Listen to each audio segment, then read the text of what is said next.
Let's learn. Note the underlined words of the following sentences. He played with a child. The police caught the thieves. Sachin is a famous player. The colored words in the above sentences can be either male or female. These words are common gender. তার মানে কি, যে সমস্ত ওয়ার্ডসগুলো না mail না female, অর্থাৎ না স্ত্রী না পুরুষ, সেগুলোকে আমরা বলবো common gender. Let's do activity 7D. Underline the common gender in the following sentences. A. The servant sweeping the floor. তাহলে কি হবে? সার্ভেন্ট, কারণ সার্ভেন্ট ছেলে হতে পারে মেয়ে হতে পারে। Number B, the students are going out for a picnic.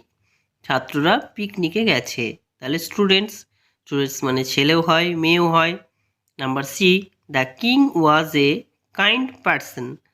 রাজা দয়ালু ব্যক্তি ছিলেন, তাহলে পার্সনসের ছেলেও হতে পারে মেয়েও হতে পারে। The son of my neighbours is my classmate.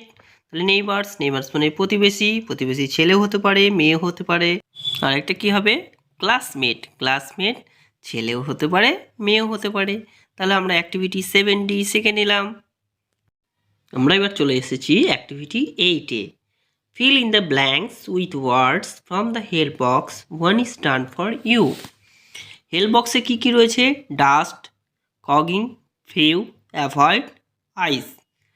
Number এ একটা করে দেওয়া হয়েছে, my pet cat has green eyes, মানে আমার একটা পোষ্যের কী আছে? সবুজ রঙের চোখ রয়েছে।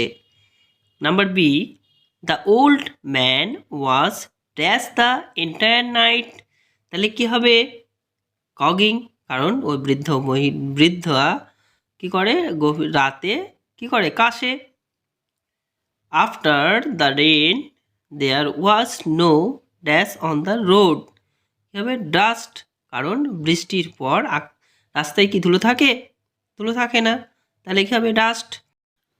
We should always try to কী হবে? Avoid telling lies. আমরা সর্বদা চেষ্টা করব মিথ্যা না বলতে, কারণ আমরা কখনোই চাইব না কেউ মিথ্যা কথা বলুক। তাহলে কী হবে ওখানে? Avoid. Last, the bird dash of the sky. তাহলে দ্য বার্ড কি কোথায় ওড়ে? আকাশে। তাহলে the bird flew off to the sky. আমরা এবার চলে এসেছি activity 8B. Make sentences of your own using the following words. নিজের মতো করে বাক্য গঠন করো। ভিলেজ, তাহলে ভিলেজ দিয়ে যদি আমি বাক্য রচনা করি তাহলে কী হবে? I live in small village. তারপর 2 নম্বর কী আছে? ব্রুম মানে ঝাঁটা। My mother clean our house with broom. 3 number stop, তাহলে কী হবে? Please stop the car.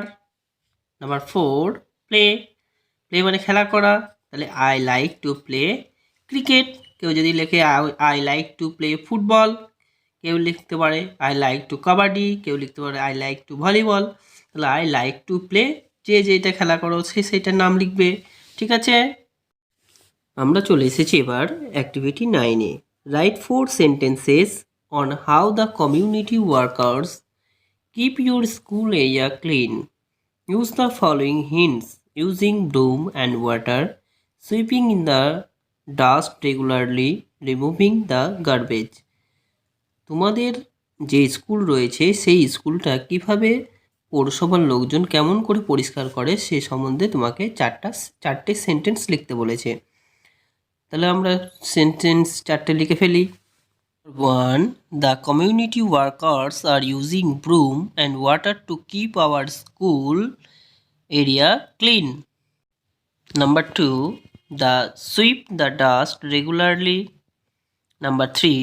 They visit and watch the school area twice a day. Number 4.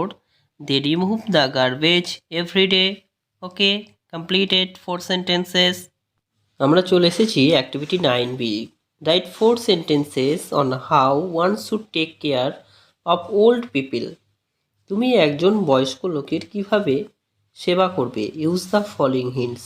Looking after the needs of old people, providing healthy food, helping in daily work.